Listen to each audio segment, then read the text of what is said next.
म्हणून सांगलीचा उमेदवार ठाकरे गटानं परस्पर कसा ठरवला असा सवाल विचारत विश्वजित कदम यांनी ठाकरे गटावर हल्लाबोल केलाय। तर यावरूनच ठाकरे गटावर ते चांगलेच कडाडलेत। सांगलीच्या जागेवरून ठाकरे गट आणि काँग्रेसमध्ये मतभेद असल्याचं दिसून येत आहे। सांगलीसाठी विश्वजित कदम विशाल पाटलांना उमेदवारी मिळवून देण्याचा प्रयत्न करत आहेत, तर ठाकरे गटानं आधीच चंद्रहार पाटलांना उमेदवारी दिली असल्याचं प्रसार माध्यमांसमोर वक्तव्य केलं।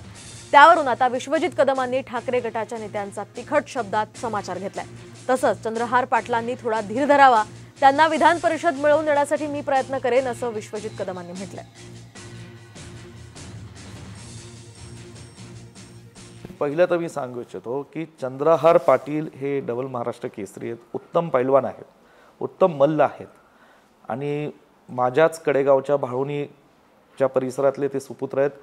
मला त्यांचं माझे मित्र आहेत, मला त्यांचा अभिमान आहे। पण भविष्यात त्यांना कुठेतरी जर आज मनाचा मोठेपणा शिवसेना दाखवत असेल तर चंद्रहार पाटलांना कुठेतरी विधान परिषदेवर काहीतरी घेण्यासाठी व्यक्तिगत विश्वजित कदम काँग्रेस पक्ष म्हणून आम्ही त्यांच्यासाठी प्रयत्न करू।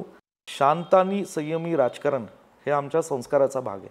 ते काँग्रेस पक्षाचे संस्कार आहेत। माझे वडील पतंगरावजी कदम साहेबांनी दिलेले हे माझ्यावर संस्कार आहेत। अर्थात माझ्या वडिलांचं राजकारण आणि समाजकारण त्यांच्या सुरुवातीच्या जीवनापासून फार वेगळं राहिलं, कारण आयुष्यात जे काय त्यांनी मिळवलं हे त्यांना संघर्षातनं मिळावं लागलं। जे काही शैक्षणिक सहकार राजकारणात जे काही त्यांनी काम केलं, जे काही मिळालं ह्याच्यासाठी खूप झटावं लागलं त्यांना। ह्या ठिकाणी शांतपणे आणि संयमाने राजकारण करणे हा दुर्बळपणा नाही, ही वीकनेस नाही।